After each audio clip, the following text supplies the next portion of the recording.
Então, hoje a nossa aula vai ser com todos vocês. A aula que eu vou ministrar é da nossa classe Família Cristã. Nós estamos estudando um livro, iniciamos o estudo desse livro, um livro texto base do nosso curso, chamado Pastoreando o Coração da Criança. É o nome do curso e é o nome também do livro, tá bom? Do autor Ted Tripp.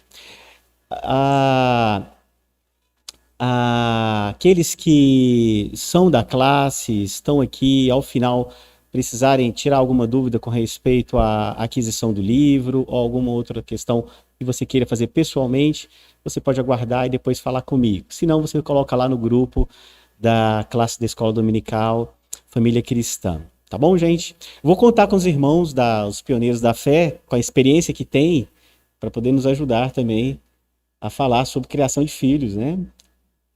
Haja visto, muitos deles já são até avós. Tem algum irmão, alguma irmã aqui que já é bisavô, bisavó? Então, nós estamos muito bem representados aqui. E também podem levar esse recadinho para o filho, para a filha que casaram recente, tem filhos pequenos ou filhos adolescentes, porque esse curso não é específico para pais de filhos pequenos, mas para filhos até o final aí da sua adolescência, tá bom? Cadê meu violão?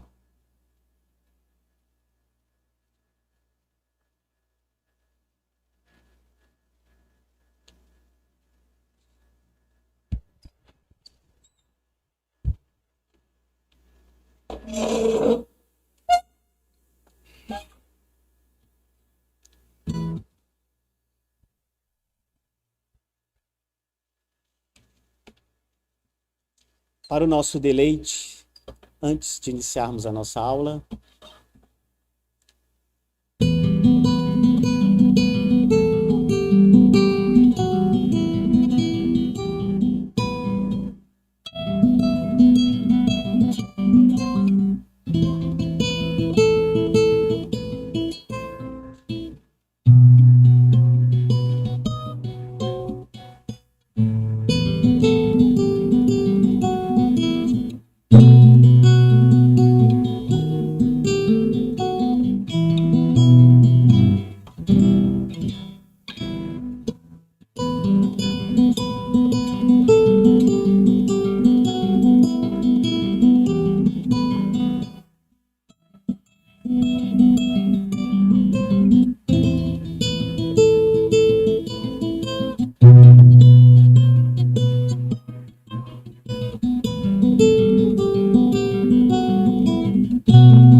mais ou menos isso.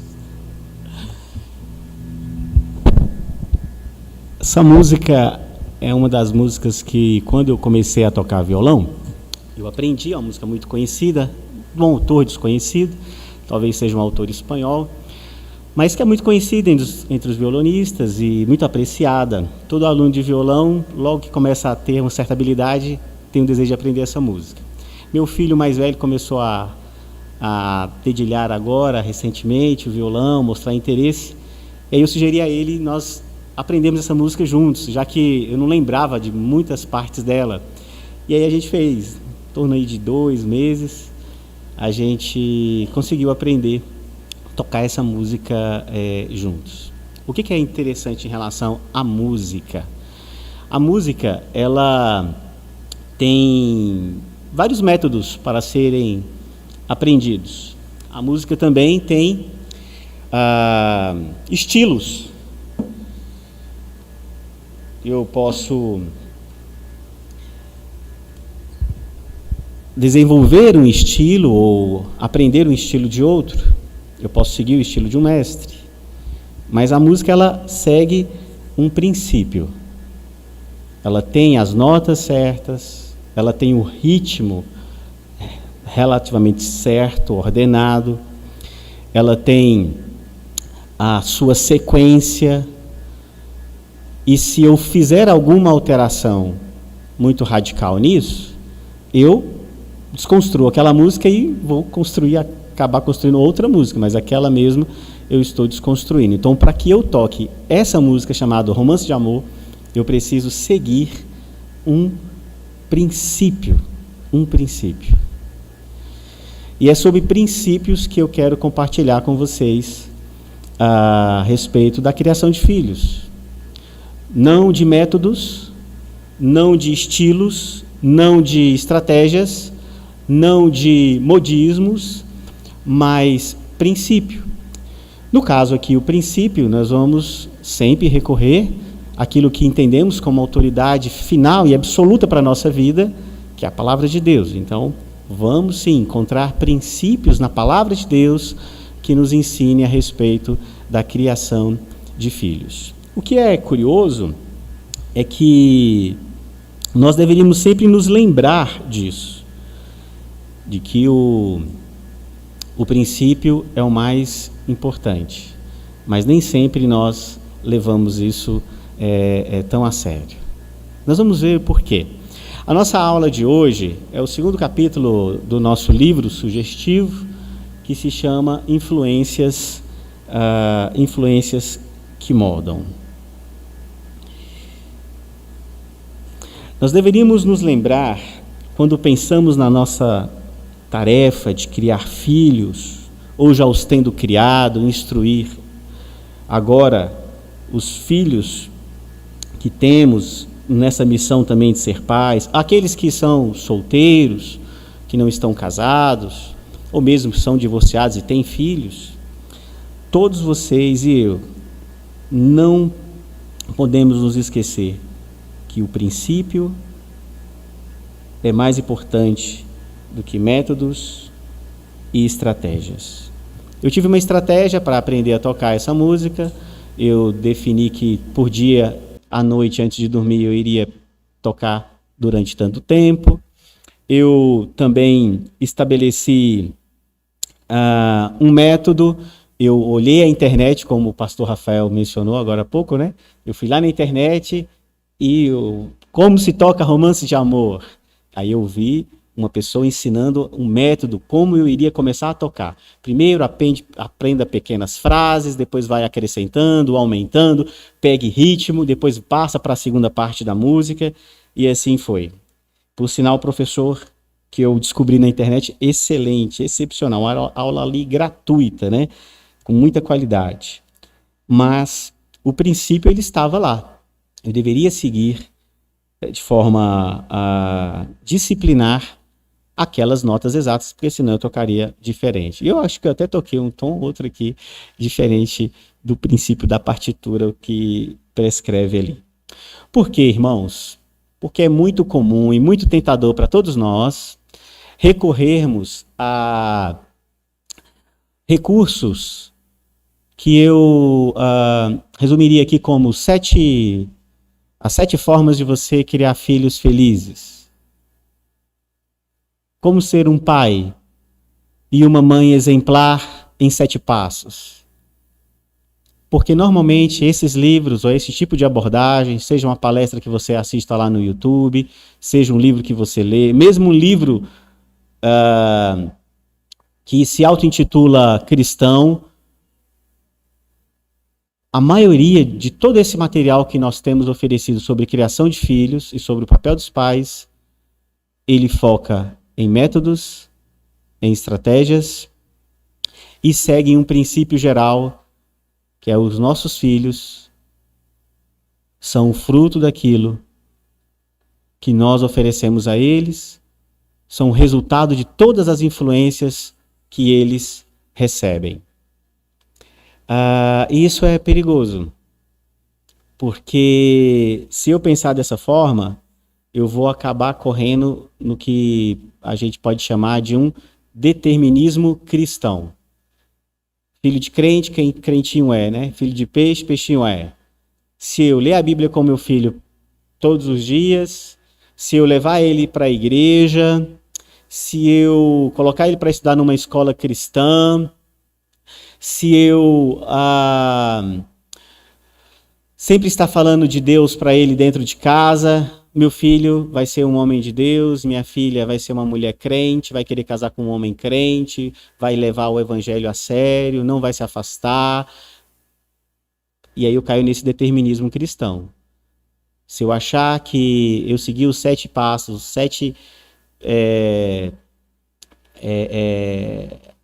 segredos de como criar filhos perfeitos, e que está sendo oferecido aí, né, nas livrarias virtuais, ou até mesmo em muitas igrejas, palestras, instruções que tentam mostrar que é muito mais simples e muito mais fácil criar filhos do que na verdade é, e as escrituras nos ensinam que não é. As escrituras nos ensinam que é um trabalho muito difícil, é um trabalho muito árduo, há um esforço de energia enorme, 1/3 da nossa vida é dedicado à criação dos nossos filhos, para vocês terem uma ideia, 1/3 da vida de todo ser humano, pai, mãe, é dedicado de maneira exclusiva, assim, de maneira presencial, porque os filhos não têm outros pais, são vocês, os filhos não têm outras mães, são vocês, então eles contam com vocês de uma atenção especial, uma atenção privilegiada, uma atenção que exige esforço, dedicação, uma atenção que muitas vezes cansa, uma atenção que nos faz se sentir muitas vezes impotentes, desqualificados, despreparados, porque é de fato um trabalho colossal educar, criar e ser pais. E as escrituras levam isso muito a sério. E ela mostra que de fato é um trabalho muito, mas muito trabalhoso.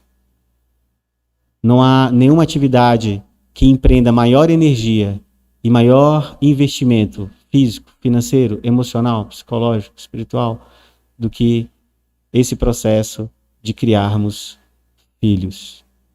E eu não estou falando por causa desse tempo moderno que nós estamos vivendo, com os filhos cheios de exigências. Antes era mais fácil, né? Só apontava o dedo para o cinto na parede lá e o filho já fazia o que o pai queria. Não, não é isso. Porque aqueles pais também no passado nem sempre cumpriram biblicamente o princípio de criar filhos. Às vezes usaram métodos, às vezes usaram estratégias extraídas até da cultura popular, mas não usaram princípios bíblicos. E nosso propósito é focarmos então nos princípios bíblicos, para não cairmos nesse determinismo cristão.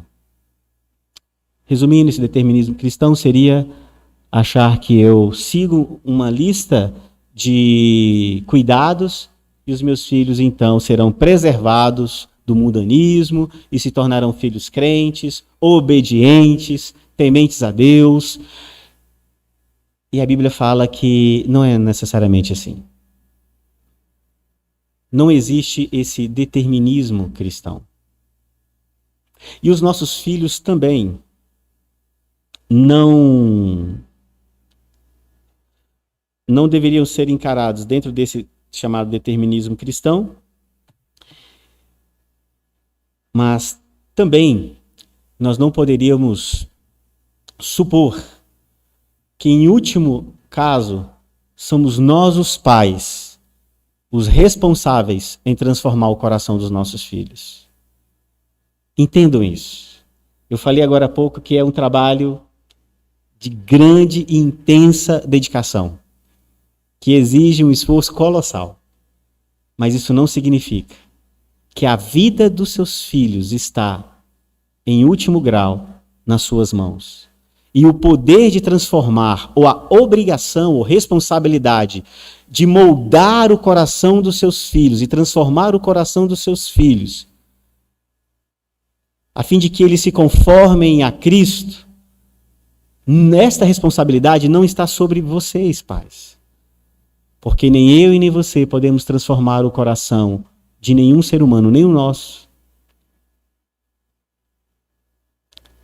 Esse não é um papel que cabe a nós.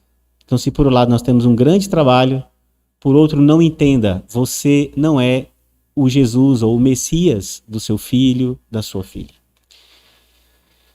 Não é você a pessoa que daqui 20 anos deve olhar para trás e falar assim, o meu filho não é crente, ou minha filha está desviada. Por quê? Porque é responsabilidade minha. Cada um de nós e os nossos filhos, mesmo os pequenininhos, são responsáveis por todas as escolhas que fazem. Você não é responsável em último grau pelas responsabilidades das decisões que o seu filho ou sua filha tomam. Porque nem eu e nem você podemos transformar e mudar o coração de ninguém. Só Deus pode transformar o coração de um filho.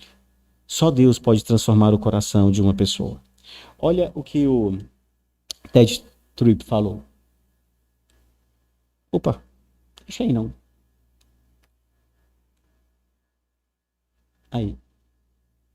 Será que passa, Marcelo?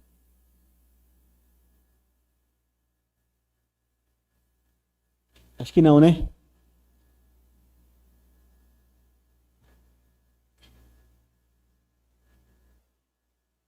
Não passa não, né? Tá bom, pode deixar. Era um vídeo aí que eu ia mostrar como é que ensina uma criança a capinar. Mas é porque eu não coloquei o vídeo lá também. Oi? Tá? Tá conseguindo? Então tá bom. Ali tá um pai que ele tá capinando e a criança tá capinando do lado. Aí o pai para, aí o menino para, aí o pai descansa, aí o menino descansa. É bem bonitinho o vídeo. Aí ele começa a trabalhar de novo e o filho volta a trabalhar de novo. Aí é bonito que o pai para, põe a enxada assim, e o filho põe a enxada também, e os dois ficam ali igualzinhos, né? Uma cópia do outro. Para que vocês entendam que nós temos sim um papel. Há algo que os pais devem fazer. Mas nós não podemos mas nós temos que tomar cuidado com isso aqui, que o Tripp vai falar. Ele diz: se pudermos protegê-lo e abrigá-lo suficientemente bem, se pudermos ser sempre positivos com eles, se o enviarmos às escolas cristãs, se o educarmos em casa, se pudermos prover a melhor experiência da infância possível, então nosso filho será uma ótima pessoa. Olha só, o determinismo cristão deduz que se os pais oferecem boas influências formativas, automaticamente produzirão bons filhos. E reconheçamos, irmãos, nós acreditamos nisso.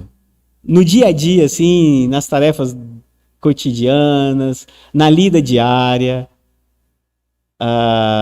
nós acabamos entrando em um ritmo automático e acreditamos que isso é possível. Ou pelo menos nós não conseguimos encontrar um outro modelo ou uma outra forma, ou a gente acha que não existe uma outra maneira a não ser essa de educar filhos que realmente representam aquilo que Deus quer ou que nós queremos para eles. Reconheçamos que na maioria das famílias cristãs a abordagem é essa. Nós tentamos colocar sobre os nossos filhos determinadas influências, acreditando que isso por si só vai transformar o coração deles e eles serão então bem-sucedidos como cristãos naquilo que eles forem. Não é assim que a gente pensa, não é assim que a gente faz, a gente não se esforça para isso, não é desse jeito. Como pastor, conselheiro, não foi uma, duas, mas muitas e muitas vezes que conversei com pais e havia normalmente uma frustração em comum quando os pais iam falar dos seus filhos, pais crentes. E a frustração era: olha, Desde pequeno, eu ensinei os meus filhos a orar, eu orava com eles. Desde pequeno, eu os levei à igreja. Desde pequeno, eu mostrava para eles a importância da palavra de Deus. Mas agora eles não querem saber de Deus, eles não querem saber da igreja, ou muitas vezes não querem saber nem de mim. Era comum essa frustração entre pais que estavam tendo problema com os seus filhos, por causa desse conceito de que se eu fizer todas essas coisas, obrigatoriamente os meus filhos deverão responder favoravelmente ao Evangelho. Mas isso não é verdade. Essa preocupação que nós temos que ter, irmãos, a respeito desse falso determinismo cristão, está presente na nossa sociedade de um modo geral. Nós acreditamos no mundo, fruto de visões da psicologia moderna, de que o homem é fruto do meio. O homem é o resultado de todas as influências que ele sofre. Existe um escritor brasileiro muito conhecido aí, alguns o consideram até cristão, chamado Augusto Cury, em que ele, em um livro sobre educação, incentivava os professores a colocar música clássica enquanto as crianças pequenas faziam as suas atividades na escola, porque ele dizia que o simples fato da criança ouvir a música clássica, isso despertaria nela um senso de criatividade, responsabilidade e relaxamento.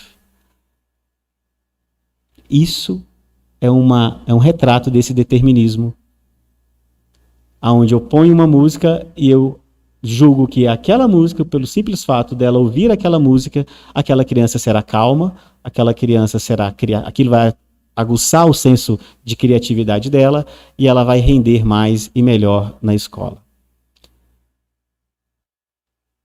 Evidente que quando eu chego em casa, eu gosto de música clássica, se eu estou cansado, se é um dia estressante. No meu caso, uma música clássica, a música que Deus fez, a música que Deus dotou os homens com habilidade para expressarem arte, eu sento, relaxo, ouço uma música e, de fato, me acalma, eu me sinto um pouco mais renovado. Mas se eu colocar uma música clássica e pedir para o Mateus, o meu filho do meio, que tem um drive 300%, ele vai ficar 30 segundos e vai falar para mim assim: pai, que chato, não aguento esse negócio. Nós temos que entender que os princípios que a Bíblia nos ensina, elas não são encaixadas dentro de métodos e estratégias. Cada família vai, às vezes, desenvolver métodos, estratégias, formas próprias. Mas o princípio bíblico ele é tão universal que ele se aplica a diferentes e infinitas personalidades para que a gente não incorra no que o Ted Tripp está nos alertando aqui. Então, as circunstâncias, elas influenciam? Eu estou dizendo que elas não influenciam? Influenciam. Mas elas não determinam quem nós somos, quem nossos filhos são, o que eles farão das suas vidas. A Bíblia, como já foi estudado, fala que o coração, ele não é passivo. O coração do ser humano, o coração do seu filho, da sua filha, não é passivo. Talvez você que já tenha filhos maiores deva começar a se questionar nesse momento e começar a se esclarecer o porquê de seu filho e sua filha terem tomado determinadas atitudes ao longo da criação. E algumas dessas atitudes muito louváveis e outras que você preferiria que ele não tomasse. Por quê? Porque o coração de ninguém é passivo. O coração de ninguém aguarda as influências e as recebe sem nenhum tipo de resposta. Não. Todo coração, todo ser humano, ele é responsável pelas suas escolhas, porque o nosso coração ele está em constante atividade. É ele quem interpreta e é ele quem decide o que fará sobre essas influências. Não são as influências que determinam o coração. É o coração quem determina como vai lidar com aquelas influências. Entenderam? Lá em Provérbios 4, 23, nos fala a respeito disso. Vamos abrir a nossa Bíblia? Provérbios 4, 23.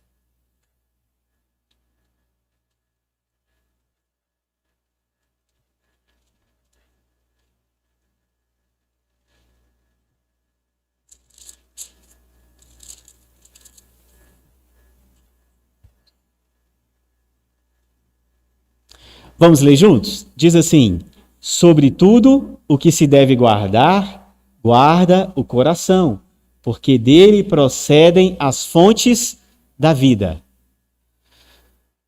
Veja que interessante. A Bíblia, ela não nega a influência sobre a nossa formação. A Bíblia, inclusive, nos ensina a termos um cuidado especial sobre as influências que nós exercemos sobre a vida dos filhos, inclusive na primeira infância. Mas isso não significa que nós somos frutos do meio. Isso não significa que nós somos reféns da influência. Porque o nosso coração é ele quem decide o que fará sobre essas influências. Um pai coloca um filho numa das melhores escolas de Brasília para estudar. Passa ali o seu ensino fundamental, o seu ensino médio, mas o filho não quer muito compromisso com aquilo, vai levando de qualquer jeito, e o pai paga uma mensalidade cara, o pai se esforça, o pai não liga muito para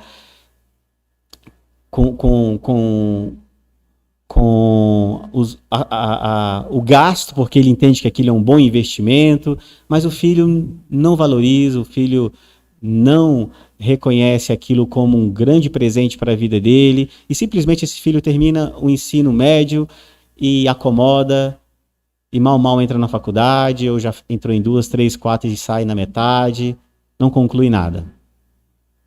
Olha a influência, o pai colocou o filho numa das melhores escolas, pagou para o filho estudar naquela escola, dava todos os recursos, mas o coração daquele filho escolheu não valorizar aquilo. Agora olha um pai, um caso verídico que eu conheço, de um garoto que nasceu na periferia da periferia de Brasília, onde a mãe, problemas psíquicos mentais, o pai alcoólatra. Os filhos ficavam sozinhos em casa. E o filho mais velho, pequeno, dava comida para as irmãs, começou a estudar, por conta própria, na escola pública, sem nenhum incentivo. Adolescente, esforçou, terminou o ensino médio, fez concurso, passou para a área do serviço legislativo, hoje ele é assessor legislativo, né, no Senado, onde a mãe era um zumbi dentro de casa, onde o pai era um alcoólatra que ele mal via e que o agredia. Olha que interessante, as influências sobre a vida daquele garoto, mas o coração dele escolheu outras coisas. O coração dele não escolheu revidar, matar o pai, ou fugir de casa, ou se rebelar, ou se tornar um criminoso porque ele é vítima da sociedade. Não, aquele garoto, o coração dele escolheu outra coisa. É, no final, o nosso coração quem determina o que faremos de todas essas influências. Mas sim, a influência ela tem uma importância. Sim, a influência, principalmente na primeira infância, deve ser tratada pela igreja como algo especial.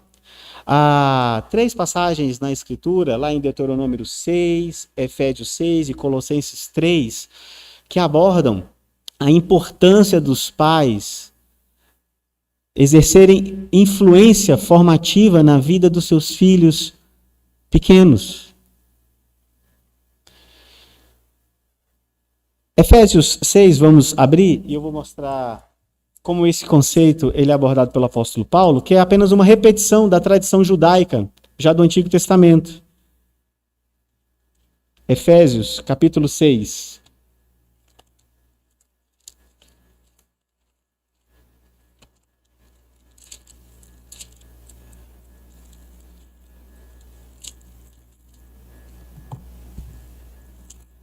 Efésios, capítulo 6.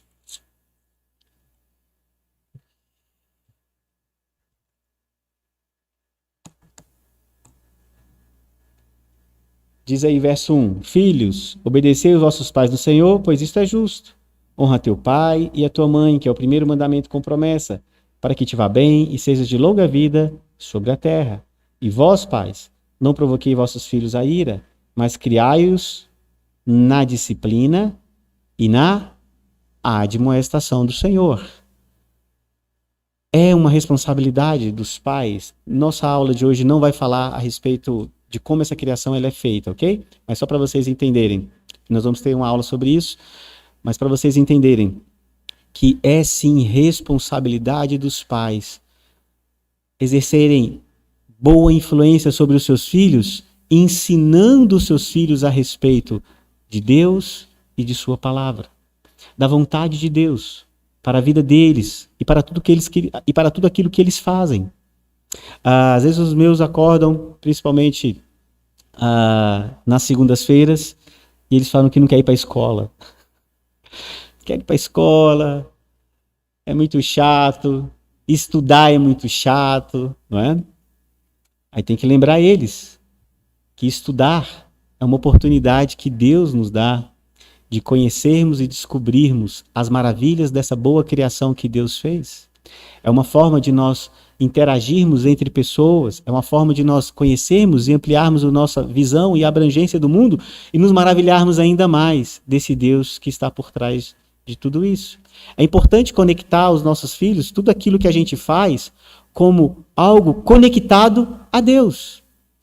Sim, nós devemos orar com eles, nós devemos estudar as Escrituras com eles, nós devemos trazê-los para a igreja, nós devemos mostrar para os nossos filhos que tudo o que os envolve tem a ver, em último caso, com Deus. Sim, os pais devem zelar por isso, os pais devem se preocupar por isso, os pais devem exercer ótimas influências nesse aspecto sobre a vida dos seus filhos. É como o texto está aqui nos dizendo. O apóstolo Paulo está só repetindo o que a tradição judaica já ensinava. Lá em Deuteronômio 6 vai mostrar sobre isso, que nós temos que ensinar os nossos filhos ao acordar, ao caminhar, ao deitar, em todo o tempo. É interessante lá em Deuteronômio que ele mostra essa educação dos pais sobre a vida dos seus filhos como uma coisa muito mais orgânica e cotidiana. Ele não fala, lá no sábado, pegue o filho, ou lá num dia especial de festa, onde o povo de Deus se reúne, ali sim, vocês vão ouvir falar sobre Deus. Não. Mostra para os pais que há uma importância orgânica dessa influência sobre a vida dos filhos, em que o dia a dia ele é preenchido, ele é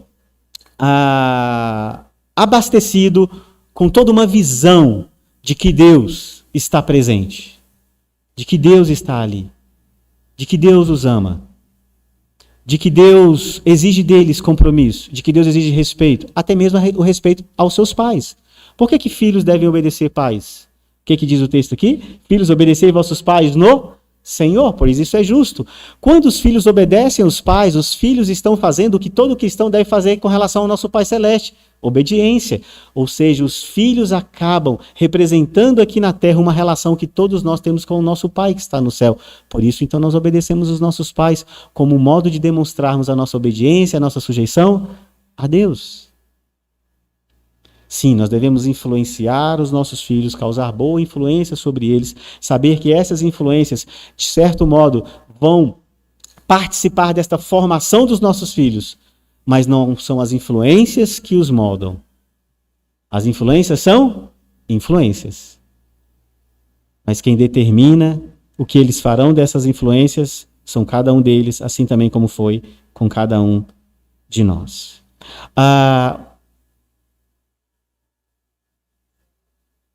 Muito bem, eu vou passando o meu aqui, porque eu deixei aqui o meu afastado também. Muito bem. Ok, irmãos? São a parte, então, inicial do nosso estudo.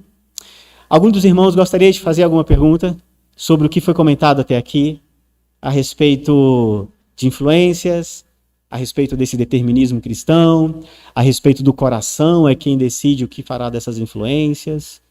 Cada um é responsável pela sua própria escolha e responsabilidade. A Bíblia não aborda essa visão que somos frutos do meio. A Bíblia não aceita essa visão de que nós somos simplesmente o resultado dessas influências sobre a nossa vida. A Bíblia não aceita isso. Mesmo que no nosso mundo moderno as principais correntes da filosofia, da psicologia moderna, abraçam esse conceito de que nós somos frutos do meio, nós somos uma vítima social, se quisermos usar uma nomenclatura mais da sociologia, somos uma vítima social ou uma vítima da sociedade. A Bíblia não aborda dessa forma. A Bíblia diz que cada um de nós é responsável pelas escolhas que faz, desde pequenos. Desde pequenos. Porque diferente dos animais, que são determinados, sim, para fazerem determinadas coisas, o ser humano foi criado à imagem e semelhança de Deus. Para pensar, para criar, para interpretar, para fazer escolhas.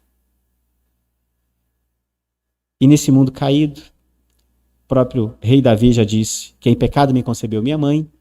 Então é por isso que quando nós vamos ensinar os nossos filhos pequenininhos, se a gente ensinar o errado, às vezes eles fazem o quê? Na maioria das vezes, o errado. Se a gente ensina o certo, eles vão querer fazer o quê? O errado. Por causa da natureza pecaminosa. Por causa da natureza pecaminosa. Ok. Opa! Então pense. Quais têm sido algumas das influências mais marcantes na vida do seu filho? Dito tudo, até agora, nós vamos passar para a parte das influências, porque hoje eu vou falar para vocês da importância dessas influências. Mas era importante vocês entenderem que elas não são a responsável, as influências não têm a responsabilidade final de moldar os nossos filhos. Mas a Bíblia nos chama a influenciá-los. Oferecermos a eles boas influências, assim como o batismo. A Bíblia nos ensina que nós devemos trazer os nossos filhos pequenos, sem nenhum senso crítico, né, que eles têm, e a respeito da fé, a respeito de Deus, a respeito do céu, a respeito de salvação, a respeito de pecado. E os nossos filhos bebezinhos, a gente os traz e nós os batizamos. Mas não significa que aquele batismo salvou o nosso filho. Assim também, as influências devem ser exercidas como um compromisso diante de Deus de que somos responsáveis, sim, em ensinarmos os nossos filhos a amarem ao Senhor, ensinarmos os nossos filhos os caminhos do Senhor, ensinarmos os nossos filhos como viver nesse mundo de um modo que Deus seja glorificado. Contudo, todas essas influências, elas são influências. Mas é o coração que determina o que fará com elas. Tendo dito isso, como eu falei, quais têm sido algumas das influências mais marcantes na vida de seu filho? Pensa aí. Qual tem sido? Pensarmos principalmente na questão da família, tá? Dentro do lar, qual tem sido as influências mais marcantes para o seu filho? Quando ele pensa sobre você, quando ele pensa sobre o relacionamento com você, a vida em comum em casa, quais são as influências que você tem causado sobre a vida deles?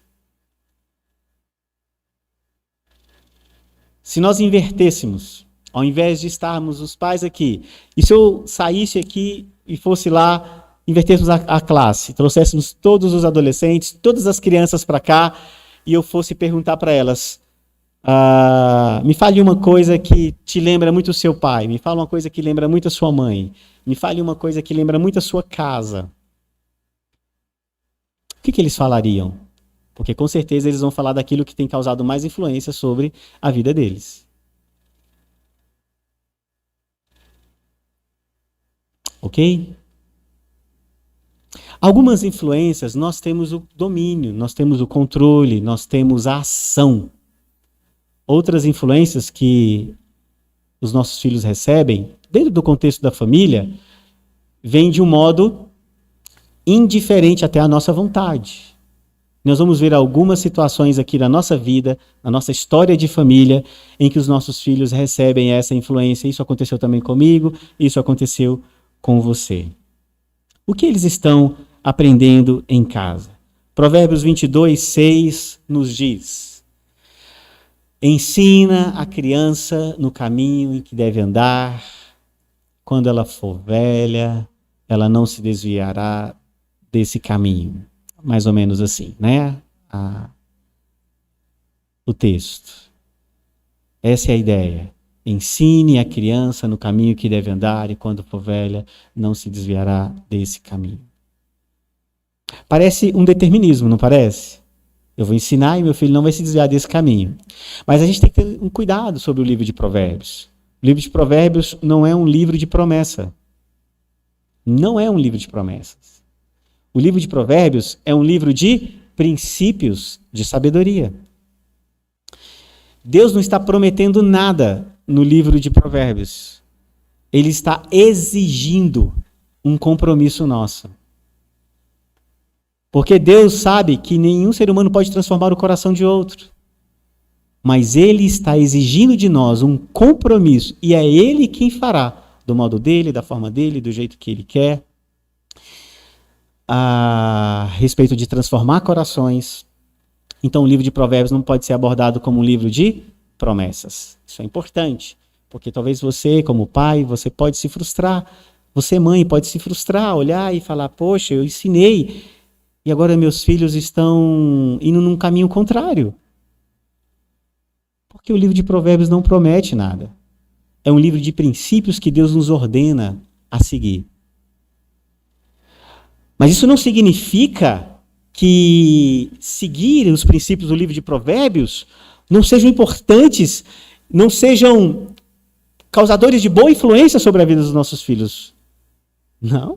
Sim, os livros de Provérbios devem ser tratados e aqueles princípios aplicados ao nosso contexto de família, porque esses princípios abordam a respeito dos valores da fé, a respeito dos valores de relacionamento que Deus estima. E nós devemos mostrar para os nossos filhos que existe um tipo de relacionamento entre pai e filho, entre um ser humano e a sua sociedade, que honra a Deus, que glorifica a Deus. Eles precisam entender que existe uma vida certa para ser vivida. E nós, como pais, temos o privilégio de sermos aqueles que vamos mostrar para os nossos filhos isso. Não vai ser no YouTube, não vai ser na internet, não vai ser em nenhum outro lugar. Vai ser dentro de casa. Os nossos filhos vão conhecer a verdade dentro da própria família. E aí a igreja, ela vai se unir à família como esse braço auxiliar para cooperar na educação dos nossos filhos. Os nossos filhos não são pastoreados uma vez na semana, aqui no domingo pela manhã, pelos professores, pelas professoras. Os nossos filhos são pastoreados ou devem ser pastoreados por nós todos os dias. A igreja não pode assumir a responsabilidade de pastorear os nossos filhos. Quem deve pastoreá-los somos nós, os pais. A igreja entra como um auxiliar poderosa, importante, para nutrir, para abastecer, para preparar os pais, como estamos fazendo aqui agora em todas as atividades que a igreja oferece, para que nós pais estejamos preparados para exercermos essa boa influência sobre a vida deles. Mas entendam que ensinar a criança então no caminho em que deve andar não é uma promessa de que essa criança não vai se desviar desse caminho. Esse princípio está dizendo que é muito normal que aquela criança que recebeu essas boas influências, sim, que essas influências acabam sendo interpretadas pelo seu coração como uma escolha sábia e boa para a vida delas. Já viram como o livro de Provérbios sempre chama a atenção do filho a não ser tolo, a não ser inculto, a não ser desobediente, a ouvir o pai, a ouvir a mãe, a como ele ser sábio. Lembram como Salomão inicia o livro de Provérbios? Eu escrevi esse livro para que os jovens sejam sábios. Então, à medida que eu ensino os princípios do livro de Provérbios, à medida que eu ensino a verdade para os meus filhos, eu estou oferecendo a eles essa boa influência. É de se esperar, e é o nosso desejo, é a nossa oração, e até natural, que os nossos filhos, que forem adquirindo esta sabedoria, eles optem em também concordarem, caminhar nesse caminho.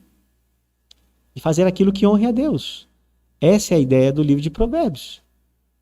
Mas isso não significa que é um determinismo, porque há pais que se dedicaram e se esmeraram a tudo isso, mas os seus filhos responderam de um modo diferente.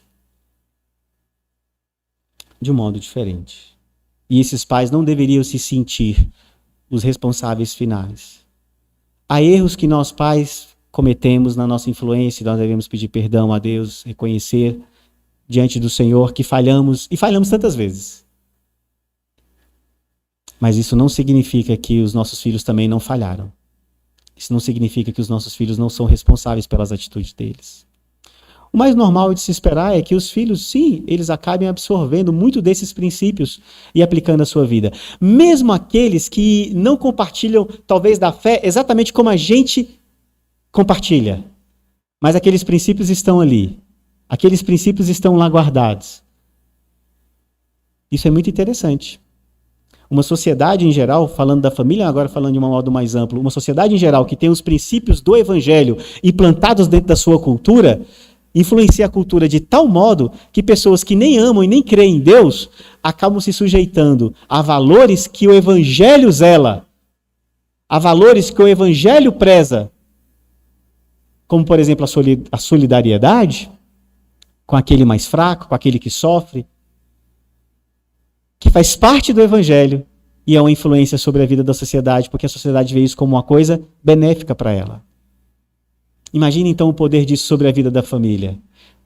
As influências, elas têm um poder tremendo. Embora não para determinar, mas tem um poder tremendo. Ok, vamos ver algumas situações, então. Eu queria que vocês fiquem à vontade se quiserem fazer alguma pergunta. Então, essas influências que o livro sugeriu, eu coloquei exatamente como o livro havia proposto, que exercem sobre a vida dos nossos filhos. Que influências são essas? Olhem a primeira influência, a estrutura e história da família. Saibam que tudo, na verdade, na nossa vida, produz influência. Tudo nos afeta. Inclusive, a quantidade de membros da família. Se é uma família grande, se é uma família pequena. As gerações presentes. Lá em casa, temos eu e minha esposa, que somos de uma geração. Tem o meu filho mais velho, João, que está com 14, que é de uma geração. Tem o meu filho, Mateus, tem 7 anos, é de outra geração. E tem a minha filha, a Elisa, de 3 anos, é de outra geração. É uma loucura. Então, nós temos uma grande geração lá dentro, uma sociedade praticamente lá dentro da nossa casa. Você imagina o que é ser pai de uma criança de 3, uma de 7 e outra de 14. É muito fácil, né? Porque todos têm as mesmas necessidades, os mesmos gostos, os mesmos tipos de interesse. Tudo é muito tranquilo e fácil, né, de resolver. Mas não é. No nosso caso, a gente tem que lidar com isso. E os nossos filhos receberão grande influência pelo fato de termos 3 gerações de irmãos vivendo na mesma casa. Inclusive, uma menininha pequena, a caçula. Olha que curioso. O do meio, o Mateus, ele sempre foi chamado de caçulinha, né? Aí depois que chegou a Elisa, começamos a chamar ela de caçulinha. Ele não gosta muito, não. Aí eu falo que ele é o caçulinha dos homens. Ele tem que falar para ele que ele é o caçulinha dos homens. Por quê? Alguma coisa está influenciando o coraçãozinho dele com essa família tão diversificada na sua geração. Há famílias que têm só um filho, isso influencia? Influencia. Há famílias que têm filhos de pais de relacionamentos anteriores. Um novo casamento, juntou irmãos de famílias diferentes e estão vivendo dentro da mesma casa agora. Essa própria composição familiar. Às vezes tem o pai, às vezes o papai já faleceu, às vezes são divorciados, às vezes o pai cria os filhos sozinhos, às vezes já são filhos relativamente grandes, mas ainda vivem com os seus pais, e os pais já são mais velhos, talvez tenha um avô morando junto. Tem a questão das enfermidades. Filhos que vão crescer dentro de um contexto onde o pai e a mãe às vezes sofrem uma enfermidade crônica, onde o irmão sofre uma enfermidade crônica. Tem um casal que eu pastoreei, em que um dos irmãos ele sofreu um problema no parto e desenvolveu uma paralisia. E esse irmão ele hoje já está com mais de 20 anos, é uma criança completamente diferente do que seria se não tivesse tido esse problema no parto. E o outro irmão cresceu com o irmão com essa condição, sem poder brincar com ele, sem poder brigar com ele do jogo lá do videogame, né? Sem poder disputar quem comia primeiro para ganhar a sobremesa. Ele cresceu vendo uma criança que só envelheceu, mas não se desenvolveu como ele. Isso causa influência? Causa influência, por quê? Porque com certeza a maior parte da atenção foi dedicada especialmente para quem?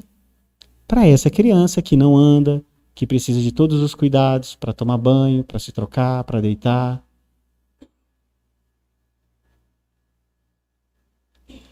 E quem sabe, esse filho sentiu a falta em muitos momentos do pai, da mãe. Isso são influências.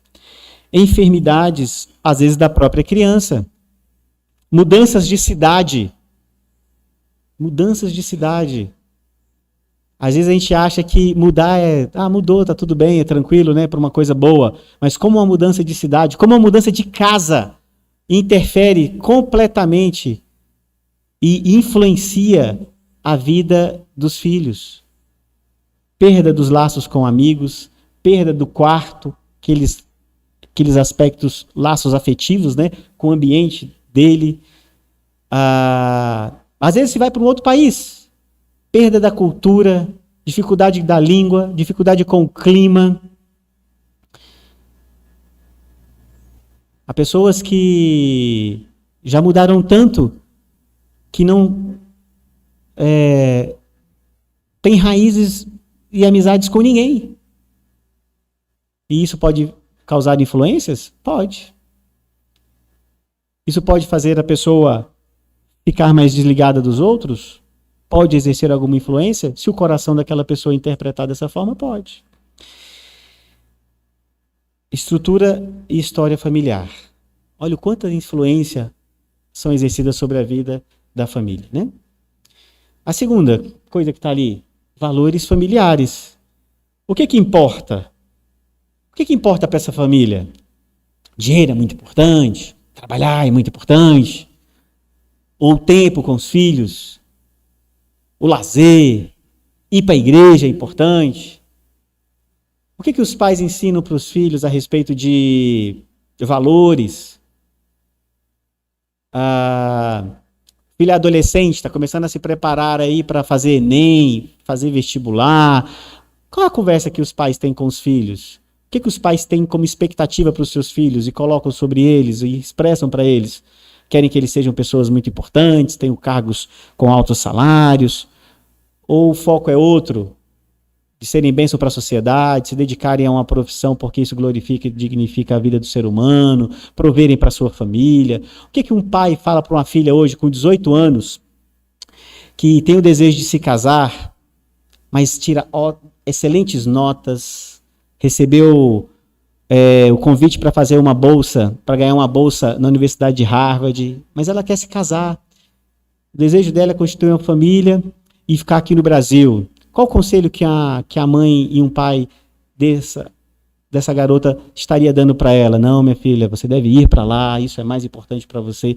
Não, minha filha, o casamento é uma bênção de Deus, você deve escolher aquilo que você entende como uma bênção para a sua vida hoje, e o casamento é uma bênção, o trabalho é, a faculdade é, mas o casamento também, nenhuma coisa é maior, é menor e mais importante do que a outra. O que um pai desse fala para uma filha? Ou uma coisa é mais importante do que a outra? Ou eu não quero que você vá, eu quero que você fique para ficar perto da gente, eu quero que você vá para que você voe voos mais altos. Quais os valores dessa família? Se o filho pequeno arranha o carro, ou se o filho pequeno empurra o irmão, o que aborrece mais o pai? O arranhado do carro ou empurrar o irmão? Quais são os valores que estão sendo ensinados? Os pais oram com os filhos, os pais estudam a Bíblia com os seus filhos, os pais ensinam os caminhos de Deus. Quais são os hábitos dessa família? O que normalmente o pai, a mãe e os filhos estão fazendo? Os filhos é sozinhos, dentro de casa, dentro do quarto, a família tem atividades de lazer, visitam outros parentes, ou ficam mais enclausurados, fica mais em internet. Qual que é a rotina do pai? É mais fora, é mais dentro? A mãe, o que fica fazendo mais tempo? É cuidando de si, cuidando dos outros, cuidando dos filhos. A família senta para comer à mesa, ou não, cada um por si. Quando é que se veem? Se veem? Como é que são essas relações de rotina? Como é que é a questão da moralidade dentro de casa? O que os filhos podem, não podem acessar, assistir, conteúdos? Ou como é que é a espiritualidade dessa família? Tudo isso causa influência sobre a vida dos nossos filhos. Papéis familiares. Antes de eu falar, alguém quer fazer alguma pergunta? Papéis familiares. Ninguém quer fazer pergunta? Tá tudo bem? Tá jóia? Então eu estou entendendo que tá. Vocês estão concordando com tudo, tá?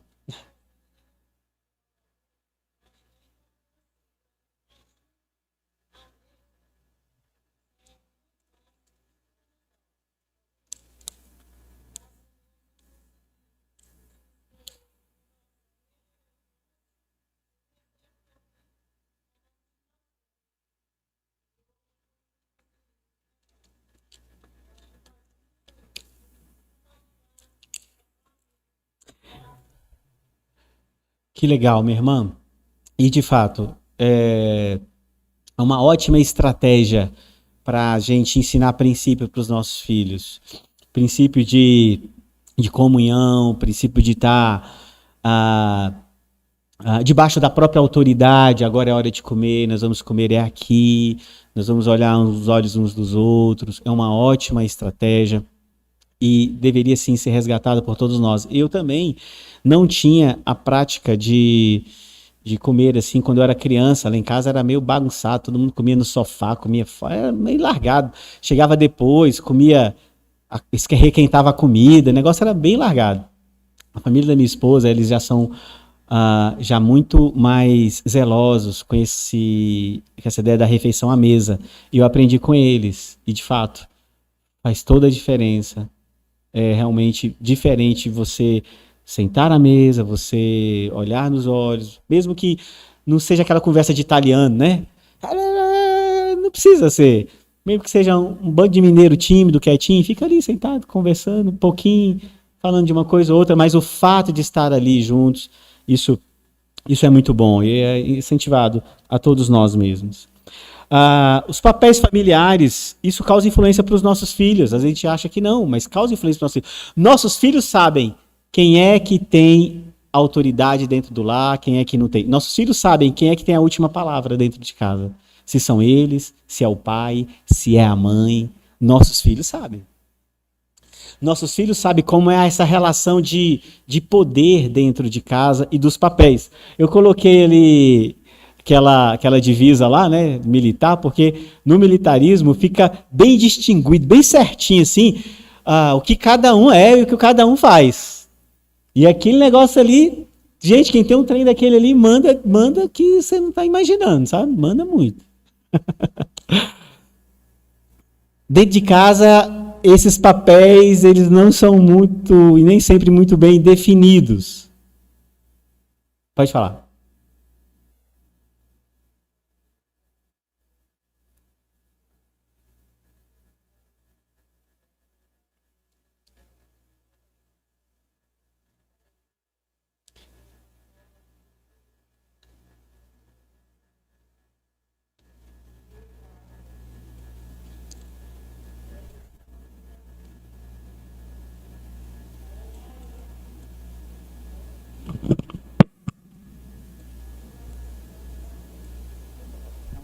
Eu ouvi entrecortado, irmã. Eu peço desculpa. A senhora pode então repetir?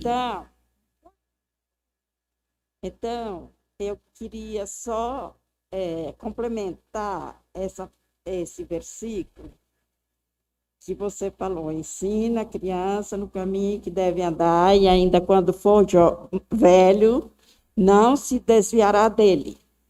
Então, eu ensinei os meus 4 filhos, não eu só, junto com o pai deles, mas eu é que era a tutora dos meus filhos, não é? Então, eu tenho 2 meninas e 2 meninos. Uma das meninas é a Elis Cristina, esposa do Eloy Marcos. Eu sou vó da Agnes, vó do Vinícius e vó do Israel. Então, eu ensinei os meus filhos no caminho em que devem andar. Depois dos 20, a mãe nunca desgruda dos filhos, porque é filho para sempre, não é? Então, meus filhos estão aí, alguns congregando na igreja presbiteriana, alguns congregando em outras igrejas. Tenho meu filho Eliakim, que não congrega aqui, mas congrega em outras, já foi músico aqui, casou aqui, né, nessa igreja. E tenho o Passos, que ele não congrega, casou-se com uma mulher que não é assim, é de uma outra religião. E tenho a minha filha, Eliane, que é mais nova do que a Elis, que é a única que mora em BH, lá perto de mim. Ela foi para a sinagoga do judaísmo. Então, cada um procura o seu lugar, né, pastor? Só que eu me preocupo. Às vezes, eu não tenho... É igual o senhor falou aí, eu sou uma senhora, já uma velha, né? Mas a gente preocupa com a maneira que eles agem, não é? Porque não é costume que salva ninguém. É Jesus que salva, né? Só que, às vezes, ela vem com algumas coisas para mim, querendo me levar para lá. Mas eu sou enraizada do calvinismo. Eu não saio, né? Então, ela fala assim para mim, agora nessa pandemia, eu tive no início do ano, Deus, eu estou aqui, né? Graças ao meu bom Deus, que quis que eu vivesse mais um tempo. E, às vezes, ela fala para mim assim, os ruins vai tudo morrer e os bons vão ficar aqui.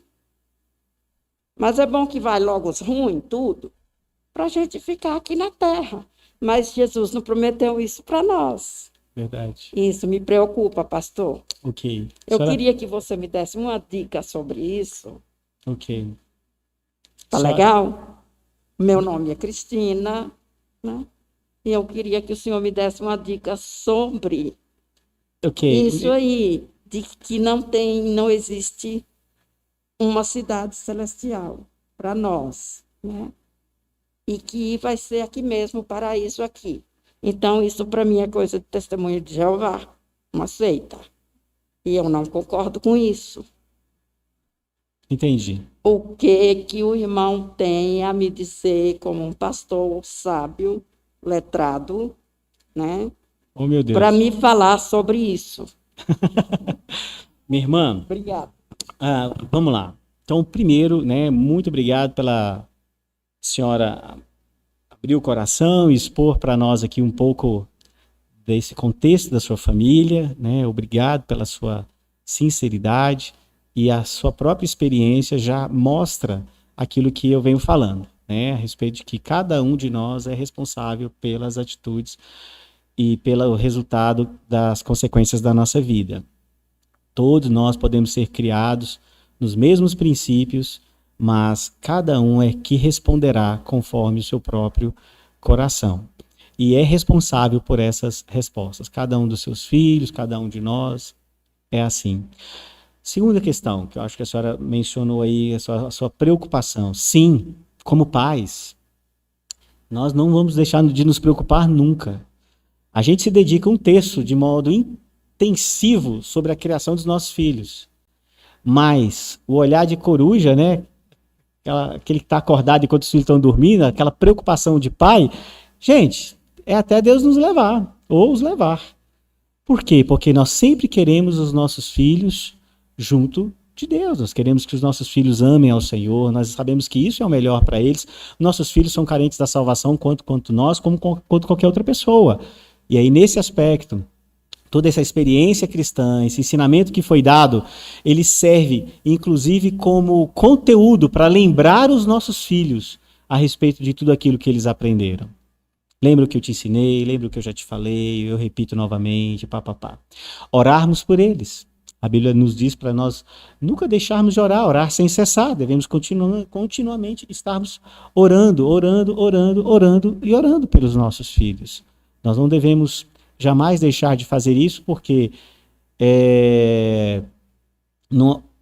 se é Deus quem transforma o coração dos nossos filhos, e se nós cremos que é quem Deus, de fato, quem elege, é a Ele que nós devemos orar e é a Ele que nós devemos entregar a vida dos nossos filhos ao Senhor.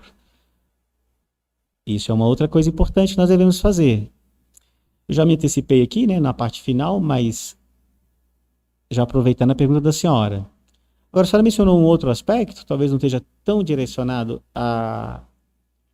ao tema da nossa aula. A senhora mencionou sobre se o paraíso seria essa terra aqui, né? Há muita coisa muito boa de se aprender hoje a respeito do novos céus e da nova terra. O que a nossa tradição reformada crê que vai acontecer no futuro, o futuro que nós aguardamos, é que Deus, Ele não vai destruir as coisas boas que Ele criou. Deus não vai destruir esse mundo bom que Ele criou. De fato, Deus vai transformá-lo. Deus vai transformá-lo ao estado de perfeição.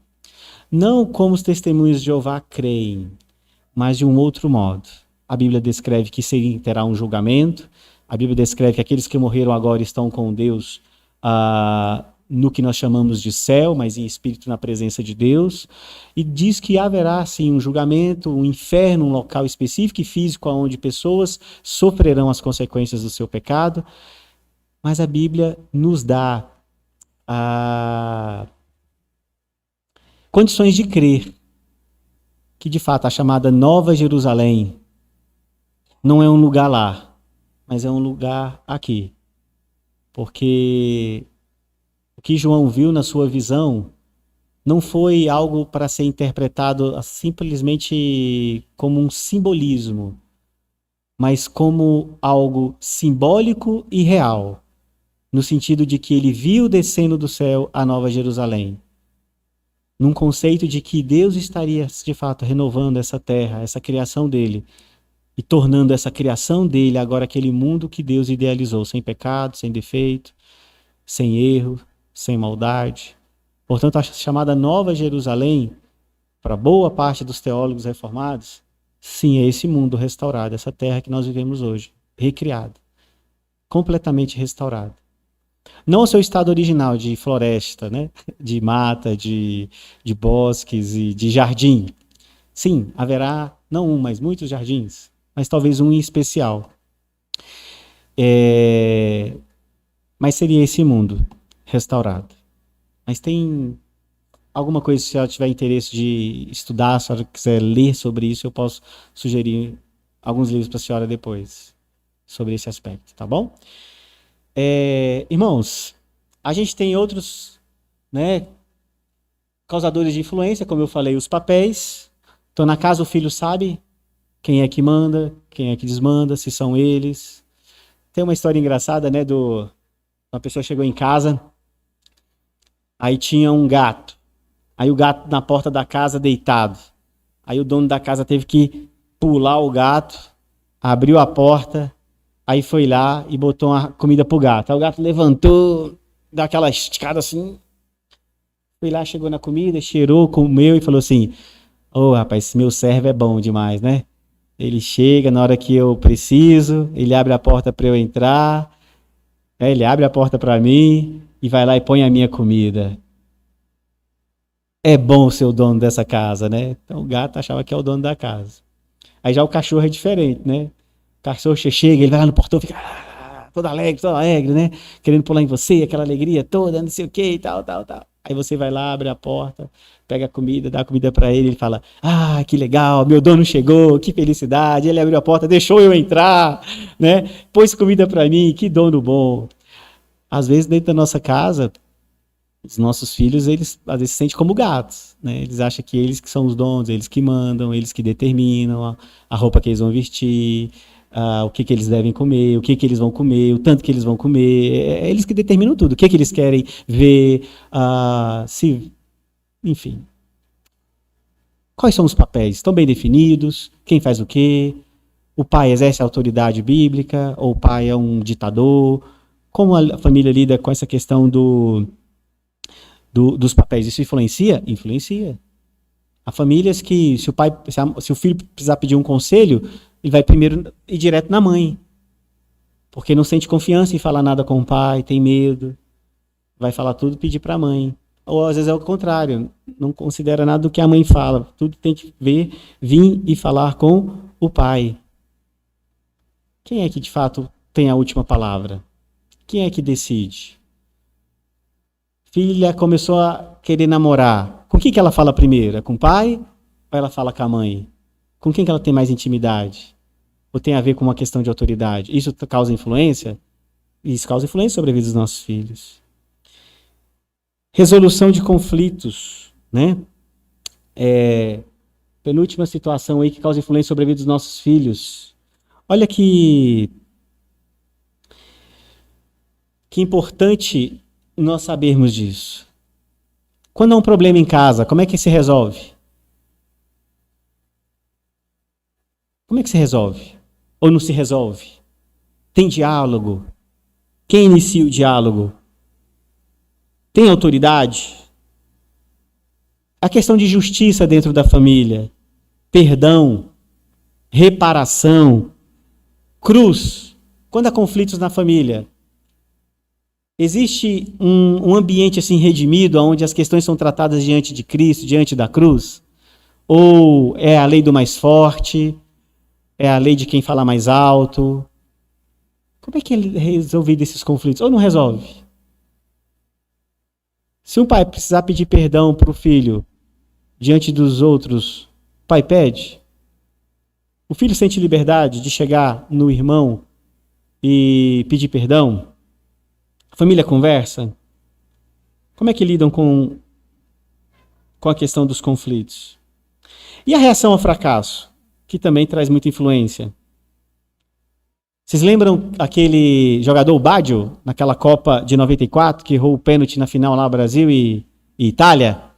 Diz que aquele erro daquele pênalti perseguiu ele anos e anos e anos e anos e anos. O cara ficou para baixo, né? Como é que ele reagiu? As críticas, a pressão? Como é que foi a carreira dele depois daquilo? E na família, como é que a gente faz?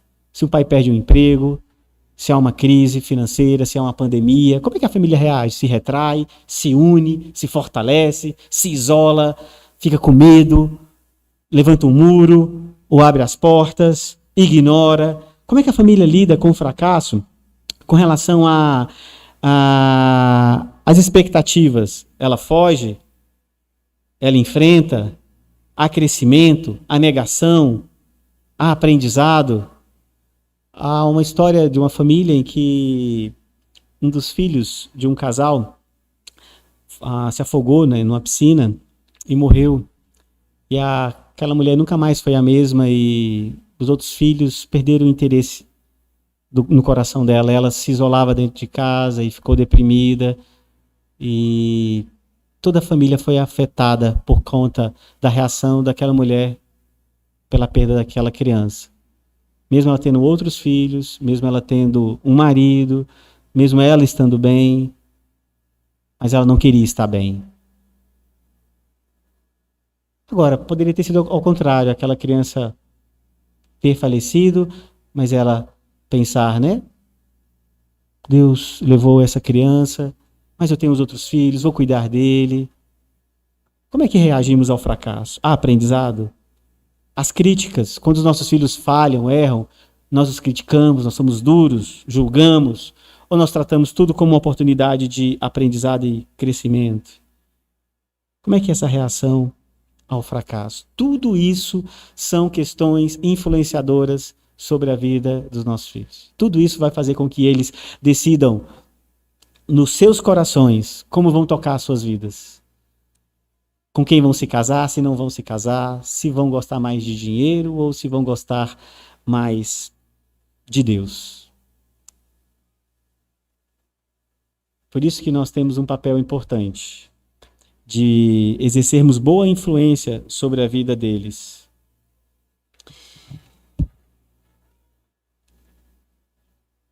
Para a gente refletir e a gente orar.